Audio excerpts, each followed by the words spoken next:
Paradise Lost by John Milton, Book 10, The Argument. Man's transgression known, the guardian angels forsake paradise and return up to heaven to approve their vigilance, and are approved, God declaring that the entrance of Satan could not be by them prevented. He sends his Son to judge the transgressors, who descends and gives sentence accordingly. Then, in pity, clothes them both and reascends. Sin and death sitting till then at the gates of hell, by wondrous sympathie feeling the success of Satan in this new world, and the sin by man there committed, resolved to sit no longer confined in hell, but to follow Satan their sire, up to the place of man, to make the way easier from hell to this world to and fro. They pave a broad highway or bridge over chaos, according to the track that Satan first made. Then, preparing for earth, they meet him proud of his success, returning to hell. Their mutual gratulation. Satan arrives at Pandemonium. In full assembly, relates with boasting his success against man. Instead of applause, is entertained with a general hiss by all his audience. Transformed with himself also suddenly into serpents, according to his doom, given in paradise. Then, deluded, with the show of the forbidden tree springing up before them, they greedily take of the fruit, chew dust and bitter ashes. The proceedings of sin and death, God foretells the final victory of his Son over them, and the renewing of all things, but for the present commands his angels to make several alterations in the heavens and elements. Adam, more and more, perceiving his fallen condition, heavily bewailes, rejects the condolement of Eve. She persists and at length appeases him. Then, to evade the curse likely to fall on their offspring, proposes to Adam violent ways, which he approves not, but conceiving better hope, puts her in mind of the late promise made them, that her seed should be revenged on the serpent, and exhorts her with him to seek peace of the offended deity by repentance and supplication. Meanwhile, the heinous and despiteful act of Satan done in paradise, and how he and the serpent had perverted Eve, her husband, she, to taste the fatal fruit, was known in heaven. For what can scape the eye of God all-seeing, or deceive his heart omniscient, who in all things, wise and just, hindered not Satan to attempt the mind of man, with strength entire and free will armed, complete to have discovered and repulsed whatever wiles of foe or seeming friend, for still they knew, and ought to have still remembered, the high injunction not to taste that fruit, whoever tempted, which they not obeying incurred. What could they less the penalty, and manifold in sin deserve to fall? Up into heaven from paradise, in haste, the angelic guards ascended, mute and sad for man, for of his state by this they knew, much wondering how the subtle fiend had stolen entrance unseen. Soon as the unwelcome news from earth arrived at heaven gate, displeased all were who heard. Dim sadness did not spare that time celestial visages, yet mixed with pity, violated not their bliss. About the new arrived in multitudes, the ethereal people ran to hear and know how all befell. They, towards the throne supreme accountable, made haste to make virtue with righteous plea, their utmost vigilance, and easily approved, when the Most High Eternal Father, from his secret cloud, amidst in thunder, uttered thus his voice. Assembled angels, and ye powers returned from unsuccessful charge, be not dismayed, nor troubled at these tidings from the earth, which your sincerest care could not prevent, foretold so lately what would come to pass. When first this tempter crossed the gulf from hell, I told ye then he should prevail and speed on his bad errand. Man should be seduced and flattered out of all, believing lies against his Maker.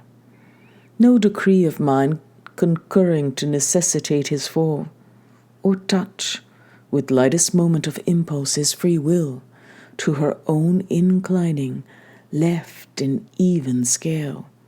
But fallen he is, and now what rests but that, the mortal sentence pass, on his transgression death denounce that day, which he presumes already vain and void, because not yet inflicted, as he feared, by some immediate stroke, but soon shall find forbearance no acquittance ere day end. Justice shall not return as bounty scorned, but whom sent I to judge them? Whom but thee, vigilant Son? To thee I have transferred all judgment, whether in heaven, or earth, or hell. Easy it might be seen that I intend mercy colleague with justice, sending thee man's friend, his mediator, his designed both ransom and redeemer, voluntary, and destined man himself to judge man fallen. So spake the Father, and unfolding bright toward the right hand his glory, on the sun blazed forth unclouded deity. He full, resplendent, all his Father manifest expressed, and thus divinely answered mild. Father eternal, thine is to decree, mine both in heaven and earth to do thy will supreme, that thou in me, thy Son beloved, mayst ever rest well pleased. I go to judge on earth these thy transgressors, but thou knowest, whoever judged, the worst on me must light, when time shall be, for so I undertook before thee, and not repenting this obtain of right, that I may mitigate their doom on me derived.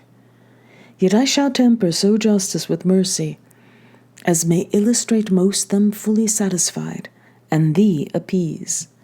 Attendants none shall need, nor train, where none are to behold the judgment but the judged. Those two, the third best absent is condemned, convict by flight, and rebel to all law conviction, to the serpent none belongs. Thus, saying from his radiant seat he rose of high collateral glory, him thrones and powers, princedoms and dominations, ministrant accompanied to heaven gate, from whence Eden and all the coast in prospect lay. Down he descended straight, the speed of gods time counts not, though with swiftest minutes winged. Now is the sun in western cadence low from noon, and gentle airs do, at their hour, to fan the earth now waked, and usher in the evening cool, when he from wrath more cool came the mild judge and intercessor both to sentence man. The voice of God they heard, now walking in the garden, by soft winds brought to their ears.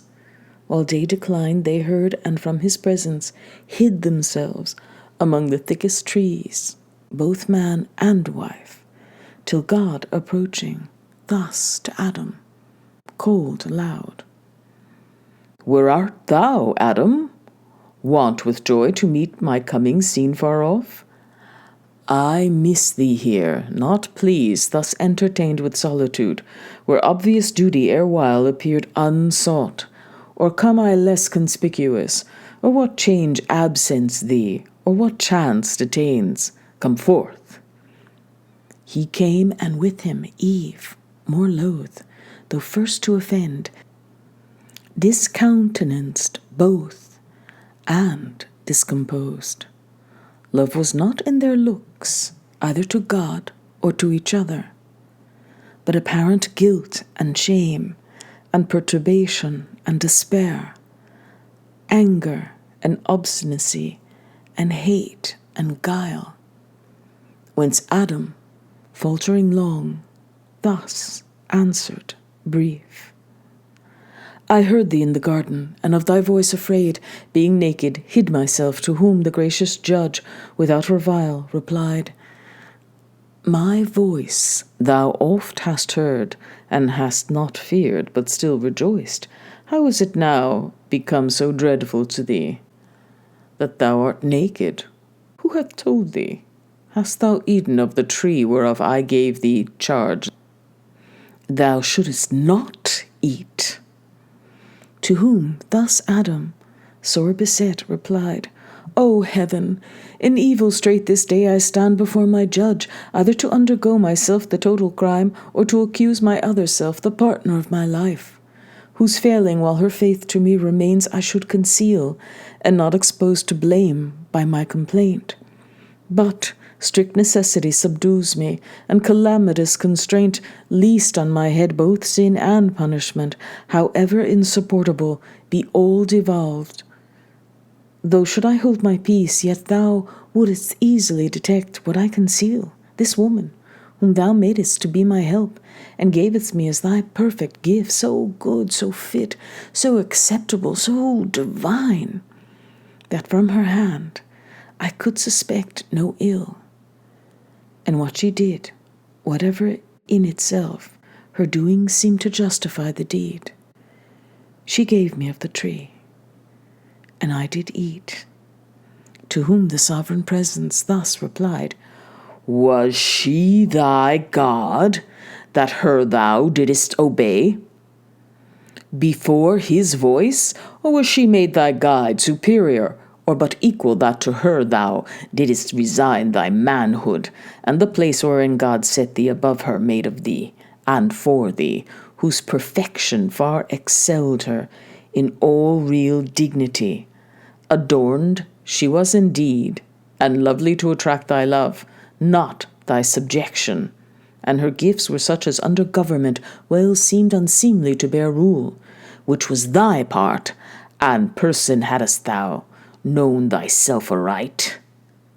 So having said, he thus to Eve in few, Say, woman, what is this which thou hast done? To whom sad Eve, with shame nigh overwhelmed, confessing soon, yet not before her judge, bold or loquacious, thus abashed replied, The serpent me beguiled, and I did eat. Which, when the Lord God heard without delayed judgment, he proceeded on the accused serpent, though brute, unable to transfer the guilt on him who made him instrument of mischief, and polluted from the end of his creation, justly then accursed, as vitiated in nature, more to know, concerned not man, since he knew no further, nor altered his offence. Yet God at last to Satan first in sin his doom applied, though in mysterious terms, judged as then best. And on the serpent thus his curse let fall. Because thou hast done this, thou art accursed above all cattle, each beast of the field. Upon thy belly grovelling thou shalt go, and dust shall eat all the days of thy life. Between thee and the woman I will put enmity, and between thine and her seed shall bruise thy head. Thou bruise his heel. So spake this oracle, then verified when Jesus, son of Mary, second Eve, saw Satan fall like lightning down from heaven, prince of the air, then rising from his grave, spoiled principalities and powers, triumphed in open show, and with ascension bright, captivity led captive through the air. The realm itself of Satan long usurped, whom he shall tread at last under our feet. Even he who now foretold his fatal bruise, and to the woman thus his sentence turned. Thy sorrow I will greatly multiply by thy conception. Children thou shalt bring in sorrow forth, and to thy husband's will thine shall submit, he over thee shall rule.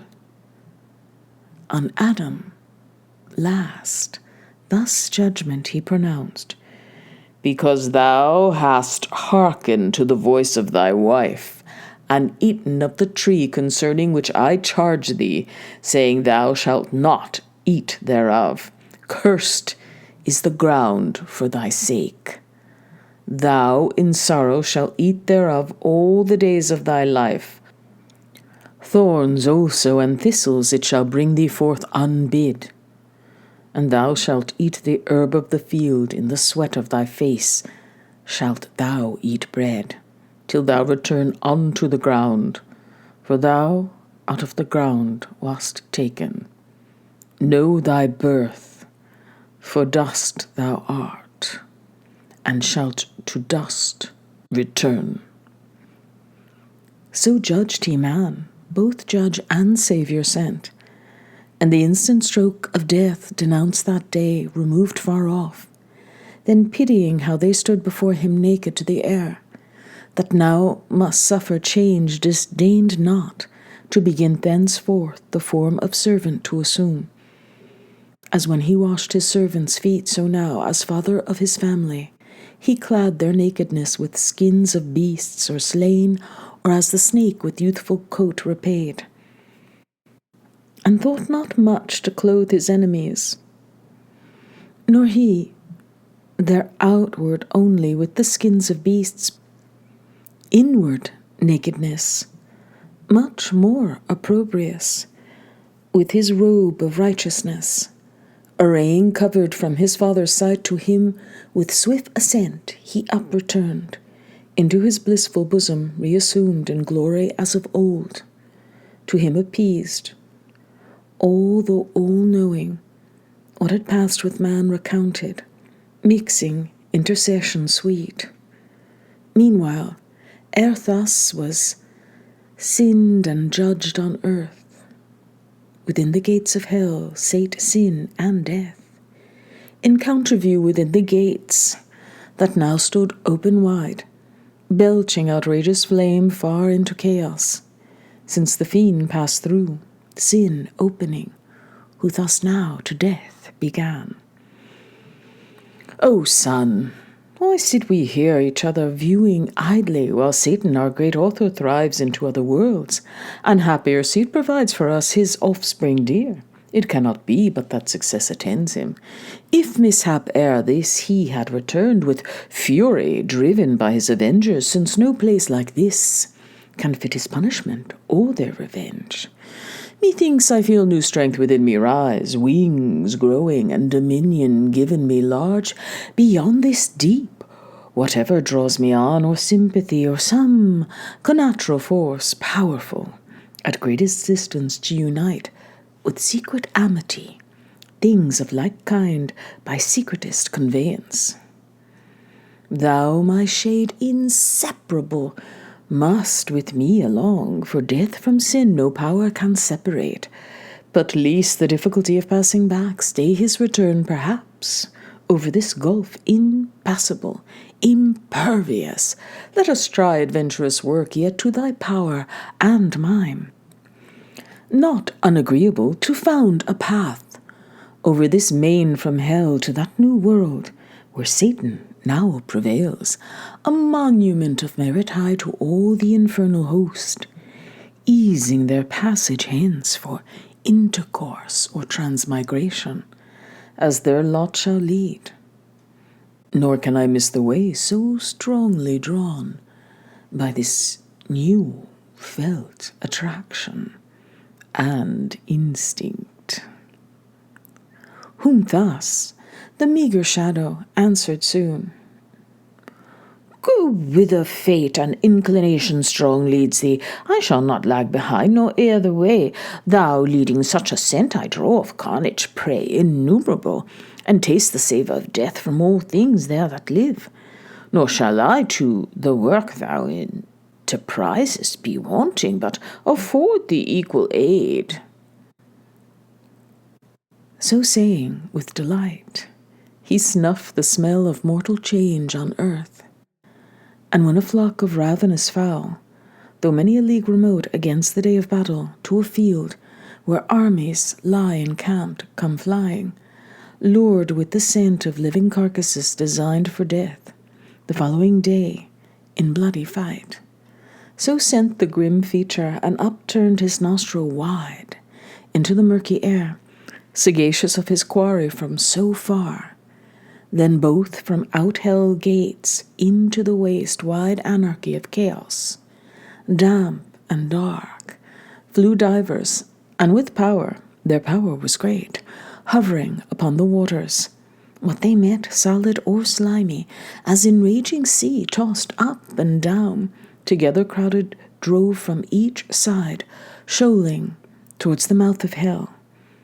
And when the two polar winds, blowing adverse upon the Cronian sea, together drive mountains of ice, that stop the imagined way beyond Petsora eastward, to the rich Caithian coast, the aggregated soil death, with his mace petrific, cold and dry, as with a trident smote and fixed, as firm as Delos, floating once.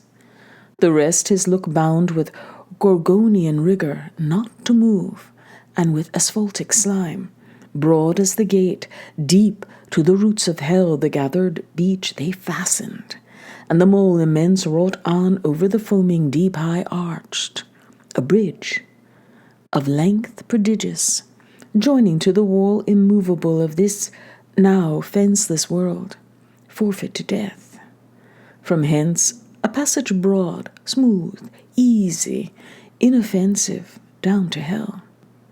So, if great things to small may be compared, Xerxes, the liberty of Greece to yoke from Susa, his Manomian palace high came to see, and over Hellespont, bridging his way, Europe with Asia joined, and scourged with many a stroke the indignant waves. Now had they brought the work by wondrous art, pontifical, a ridge of pendant rock, over the vexed abyss, following the track of Satan to the self-same place where he first lighted from his wing, and landed safe from out of chaos to the outside bare of this round world. With pins of adamant and chains they made all fast, too fast they made, and durable. And now, in little space, the confines met of empyrean heaven, and out of this world, and on the left-hand hell with long reach interposed, 3 several ways, in sight. To each of these 3 places led, and now their way to earth they had descried, to paradise first tending, when behold Satan, the likeness of an angel bright, betwixt the centaur and the scorpion, steering his zenith, while the sun in Aries rose. Disguised he came, but those his children dear their parent soon discerned. Though in disguise, he, after Eve seduced, unminded, slunk into the wood fast by, and changing shape to observe the sequel, saw his guileful act by Eve, though all unweeting, seconded upon her husband. So their shame that sought vain covertures. But when he sought to send the Son of God to judge them, terrified he fled, not hoping to escape, but shun the present, fearing guilty what his wrath might suddenly inflict. That past, returned by night, and listening where the hapless pair sate in their sad discourse, and various plaint, thence gathered his own doom, which understood not instant, but of future time, with joy and tidings fraught.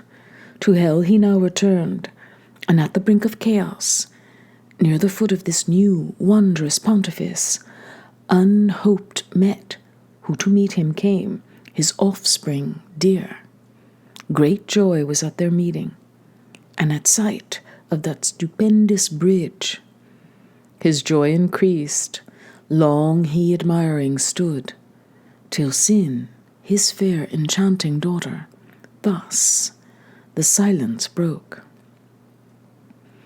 O parent, these are thy magnific deeds, thy trophies, which thou viewest as not thine own. Thou art their author and prime architect. For I no sooner in my heart divined my heart, which by a secret harmony still moves with thine, joined in connection sweet, that thou on earth hadst prospered, which thy looks now also evidence, but straight I felt, though distant from thee worlds between, yet felt that I must after thee, with this thy son, such fatal consequence unites us three. Hell could no longer hold us in her bounds, nor this unvoyageable gulf obscure detain from following thy illustrious track. Thou hast achieved our liberty, confined within hell's gates till now thou us empowered to fortify thus far and overlay with this portentous bridge the dark abyss. Thine now is all this world. Thy virtue hath won what thy hands builded not. Thy wisdom gained with odds what war hath lost, and fully avenged our foil in heaven. Here thou shalt monarch reign, there didst not.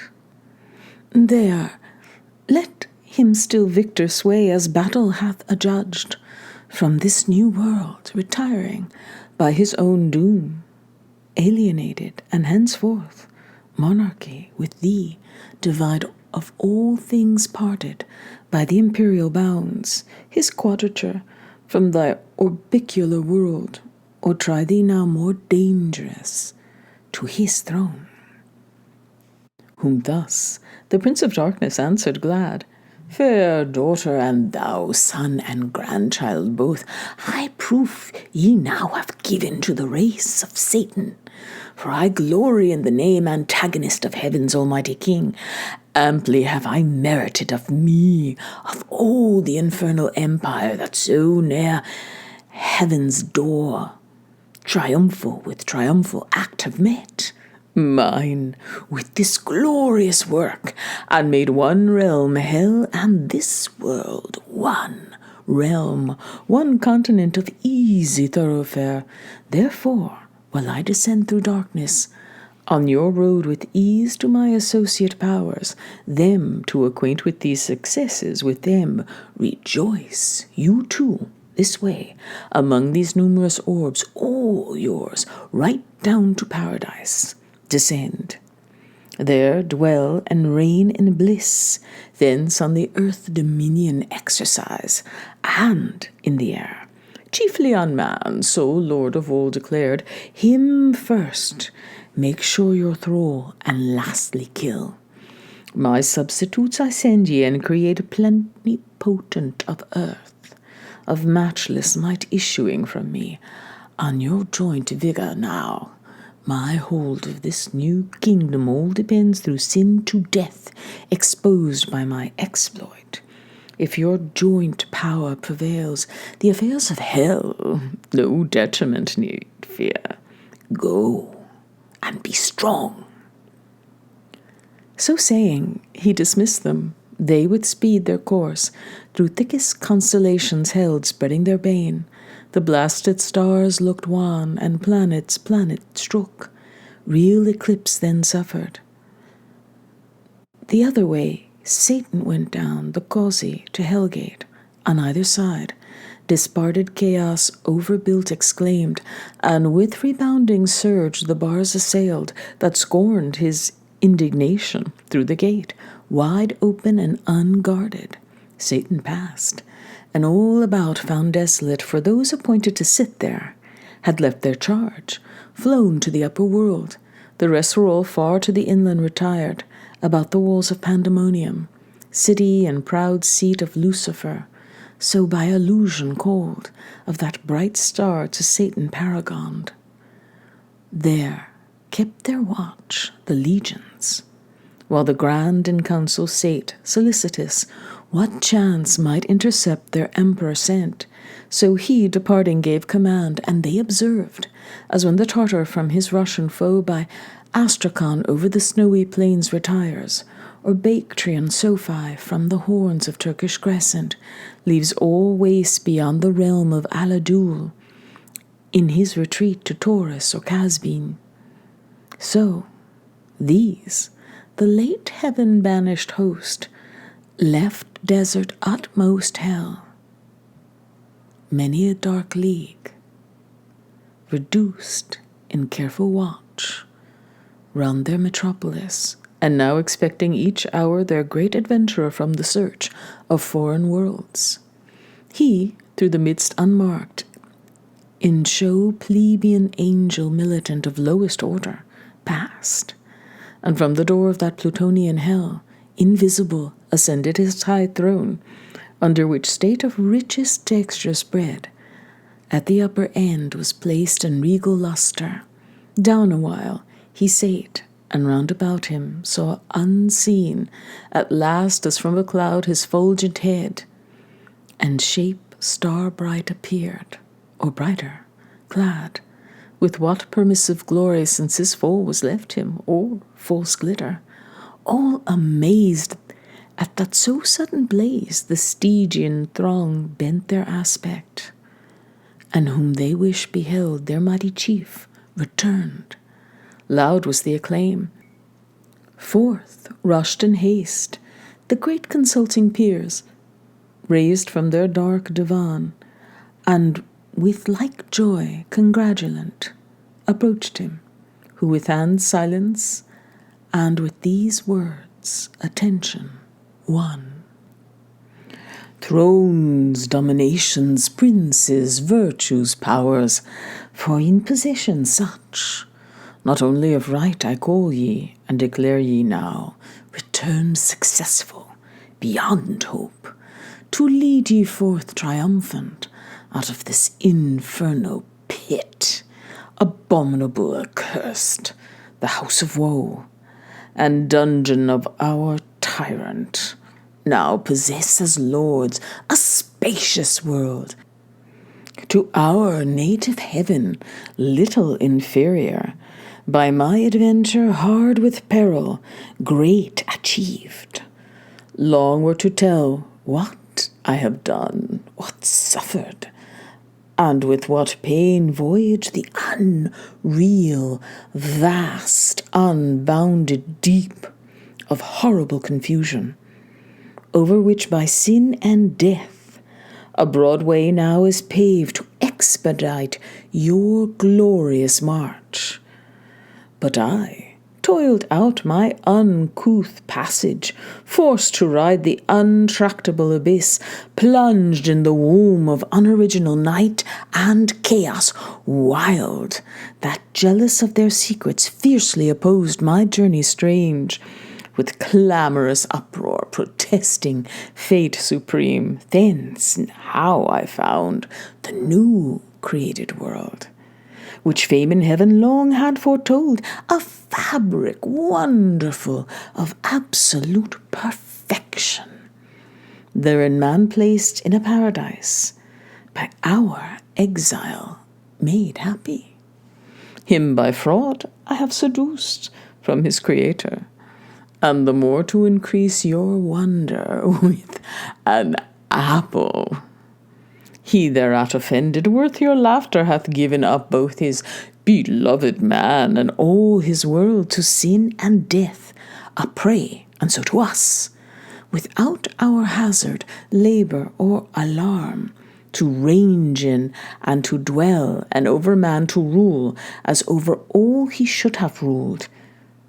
True is, me also he hath judged, or rather, me not, but the brute serpent in whose shape man I deceived. That which to me belongs is enmity, which he will put between me and mankind, I am to bruise his heel, his seed, when is not set, shall bruise my head. A world, who would not purchase with a bruise of much more grievous pain? Ye have the account of my performance. What remains, ye gods, but up and enter now into full bliss? So having said, a while he stood, expecting their universal shout and applause to fill his ear, when contrary, he hears on all sides from innumerable tongues a dismal universal hiss.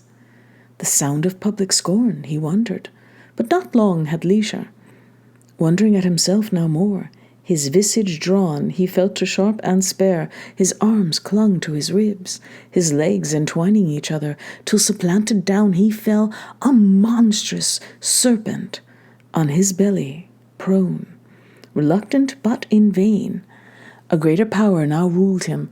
Punished in the shape he sinned, according to his doom, he would have spoke, but hiss for hiss returned, with forked tongue to forked tongue. For now were all transformed alike to serpents, all as accessories to his bold riot.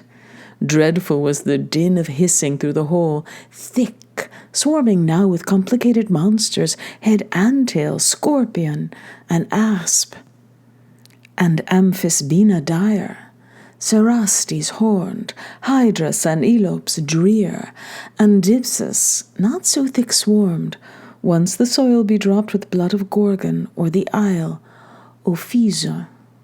But still, greatest he, the midst, now dragon grown, larger than whom the sun engendered, in the Pythian veil and slime, huge Python, and his power no less he seemed above the rest still to retain. They all him followed, issuing forth to the open field, were all yet left of that revolted rout heaven fallen in station stood, or just array, sublime with expectation, when to see in triumph issuing forth their glorious chief they saw but other sight instead, a crowd of ugly serpents. Horror on them fell, and hard sympathy for what they saw they felt themselves now changing. Down their arms, down fell their spear and shield, down they as fast, and the dire hiss renewed, and the dire form catched by contagion, like in punishment as in their crime. Thus was the applause they meant turned to exploding hiss. Triumph to shame cast on themselves from their own mouths. There stood a grove hard by, sprung up with this their change, his will who reigns above to aggravate their penance, laden with fruit like that which grew in paradise, the bait of Eve, used by the tempter, on that prospect strange their earnest eyes they fixed, imagining for one forbidden tree a multitude now risen, to work them further woe or shame. Yet parched with scalding thirst and hunger fierce, though to delude them sent, could not abstain, but on they rolled in heaps, and up the trees climbing sat thicker than the snaky locks that curled. Meagra, greedily they plucked the fruitage fair to sight, like that which grew near that bituminous lake, where Sodom flamed, this more delusive, not the touch, but taste deceived. They fondly thinking to allay their appetite with gust instead of fruit, chewed bitter ashes, which the offended taste with spattering noise rejected. Oft they essayed, hunger and thirst constraining, drugged as oft with hatefullest disrelish, writhed their jaws with soot and cinders filled. So oft they fail into the same illusion, not as man, whom they triumph once lapsed. Thus were they plagued and worn with famine, long and ceaseless hiss. So their lost shape permitted, they resumed yearly and joined. Say, to undergo this annual humbling, certain numbered days, to dash their pride and joy from man seduced.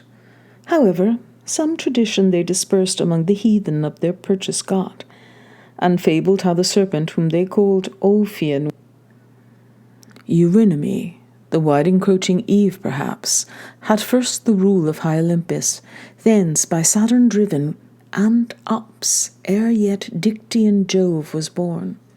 Meanwhile, in paradise, the hellish pair too soon arrived.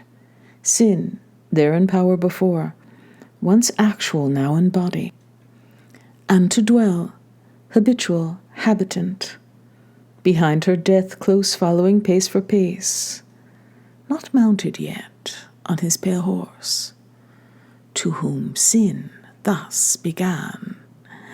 Second of Satan sprung, O conquering death, what thinkest thou of our empire now? Though earned with travail difficult, not better far than, still, at hell's dark threshold to have sate watch, unnamed, undreaded, and thyself half-starved. Whom thus the sin-born monster answered soon, To me, who with eternal famine pine, alike as hell or paradise or heaven, their best were most with revan I may meet, which here, though plenteous, all too little seems to stuff this maw, this vast, unhide-bound corpse. To whom the incestuous mother thus replied, Thou therefore on these herbs and fruits and flowers feed first, on each beast next, and fish and fowl, no homely morsels, and whatever thing the scythe of time mows down, devour unspared, till I in man residing through the race, his thoughts, his looks, words, actions all infect, and season him thy last and sweetest prey. This said, they both betook them several ways, both to destroy or unimmortal make all kinds, and for destruction to mature sooner or later, which the Almighty seeing from his transcendent seat the saints among, to those bright orders uttered thus his voice. See what heat these dogs of hell advance to waste and havoc yonder world which I so fair and good created, and had still kept in that state, had not the folly of man let in these wasteful furies who impute folly to me. So doth the Prince of Hell and his adherents that which so much ease I suffer them to enter and possess a place so heavenly, and conniving seem to gratify my scornful enemies that laugh as if transported with some fit of passion. I to them had quitted all at random, yielding up to their misrule, and know not that I called and drew them thither, my hell-hounds, to lick up with draught and filth, which man's polluting sin with taint hath shed on what was pure, till crammed and gorged nigh burst with sucked and glutted offal at one sling of thy victorious arm, well-pleasing Son, both sin and death and yawning grave at last, through chaos hurled, obstruct the mouth of hell forever, and seal up his ravenous jaws. Then heaven and earth renewed shall be made pure to sanctity, that shall receive no stain. Till then the curse pronounced on both precedes. He ended, and the heavenly audience loud sung Hallelujah, and the sound of the seas through multitude that sung, Just are thy ways, righteous are thy decrees, on all thy works, who can extenuate thee? Next to the Son, destined restorer of mankind, by whom new heaven and earth shall to the ages rise, or down from heaven descend, such was their song, while the Creator, calling forth by name his mighty angels, gave them several charge, assorted best with present things.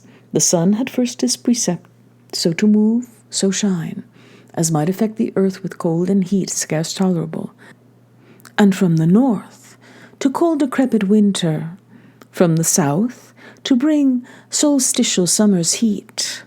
To the blanc moon, her office they prescribed. To the other 5, their planetary motions and aspects, in sextile, square, and trine, an opposite of noxious efficacy, and when to join in synod unbenign, and taught the fix their influence malignant, when to shower, which of them rising with the sun or falling should prove tempestuous.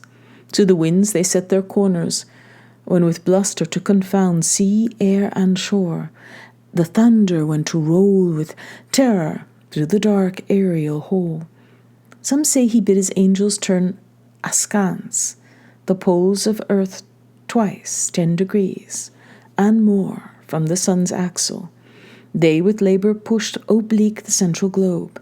Some say the sun was bid turn reins from the equinoctial road, like distant breath to Taurus, with the 7 Atlantic sisters and the Spartan twins, up to the tropic crab, thence down amain by Leo, and the Virgin and the Scales, as deep as Capricorn, to bring in change of seasons to each clime. Else had the spring perpetual smiled on earth with vernant flowers, equal in days and nights, except to those beyond the polar circles. To them day had unbenighted shone, while the low sun, to recompense his distance in their sight, had rounded still the horizon, and not known or east or west, which had forbid the snow from cold Estotoland, and south as far as beneath Magellan. At that tasted fruit the sun, as from Thestian banquet, turned his course intended. Else how had the world inhabited, though sinless, more than now, avoided pinching cold and scorching heat?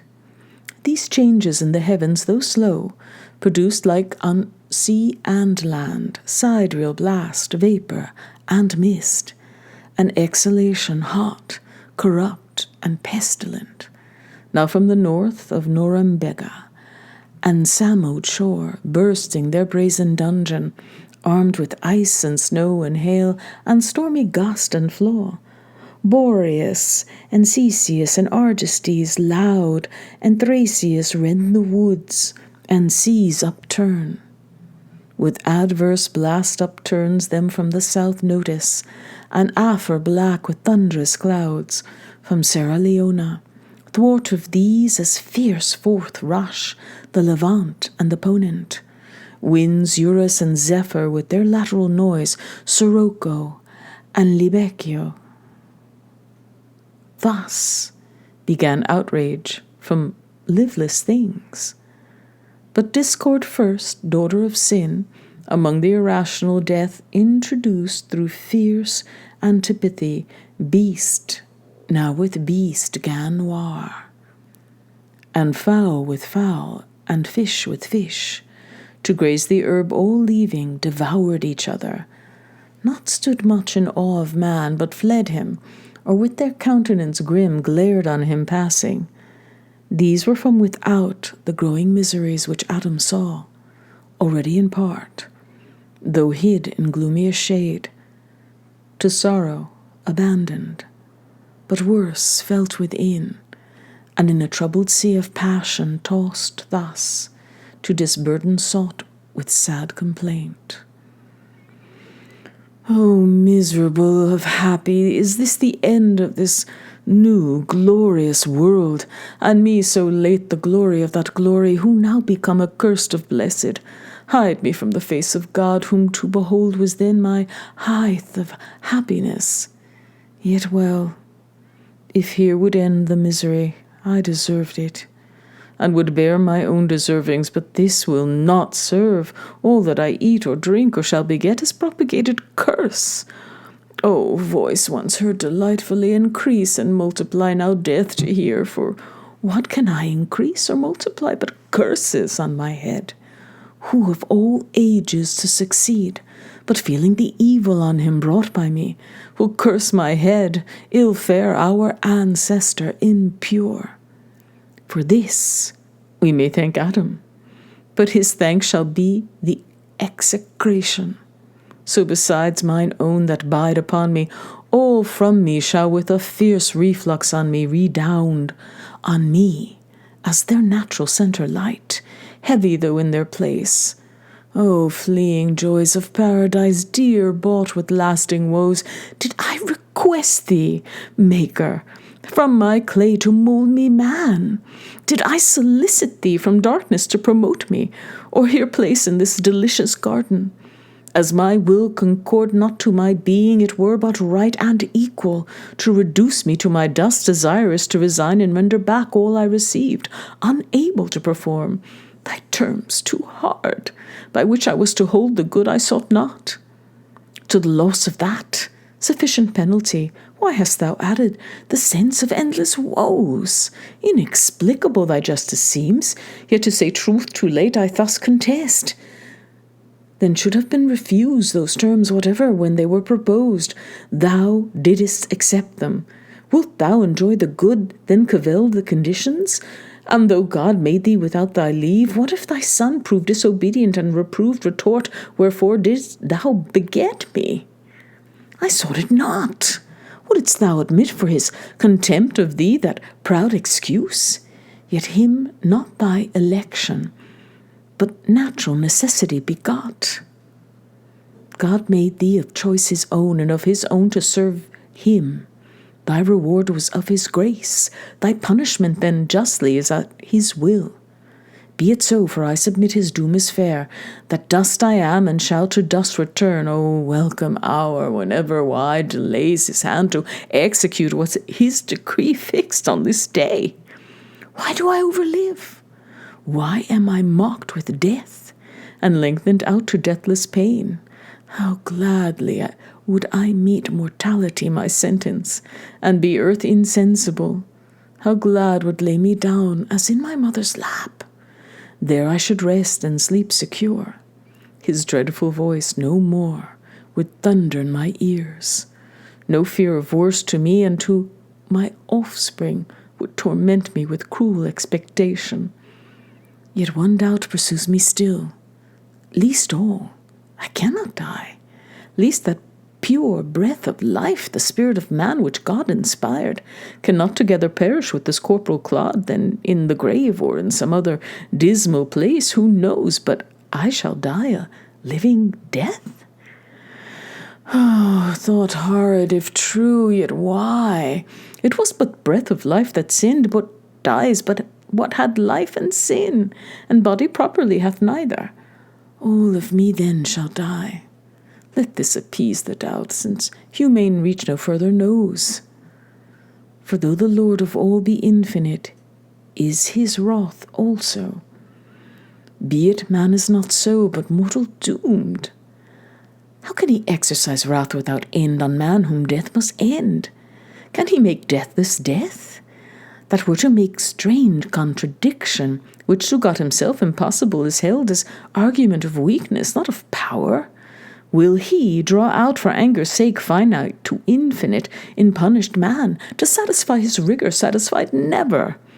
That were to extend his sentence beyond dust and nature's law, by which all causes else according still to the reception of their matter act, not to the extent of their own sphere, but say that death be not one stroke, as I supposed, bereaving sense, but endless misery from this day onward, which I feel begun, both in me and without me. And so, last to perpetuity, ay me, that fear comes thundering back with dreadful revolution on my defenceless head. Both death and I am found eternal, and incorporate both, nor I on my part single, in me all posterity stands cursed. Fair patrimony, that I must leave ye sons, oh, were I able to waste it all myself, and leave ye none. So disinherited, how would ye bless me now your curse? Why should all mankind for one man's fault thus guiltless be condemned, if guiltless? But from me what can proceed, but all corrupt, both mind and will depraved? not to do only, but to will the same with me, how can they then acquitted stand in sight of God? Him, after all disputes forced, I absolve, all my evasions vain, and reasonings, though through mazes, lead me still, but to my own conviction. First and last on me only, as the source and spring of all corruption. All the blame lights do, so might the wrath. Fond wish, couldst thou support that burden heavier than the earth to bear, than all the world much heavier, though divided with that bad woman? Thus, what thou desirest and what thou fearest alike destroys all hope of refuge and concludes thee miserable beyond all past example and future, to Satan only like both crime and doom. O conscience, into what abyss of fears and horrors hast thou driven me, out of which I find no way, from deep to deeper plunged.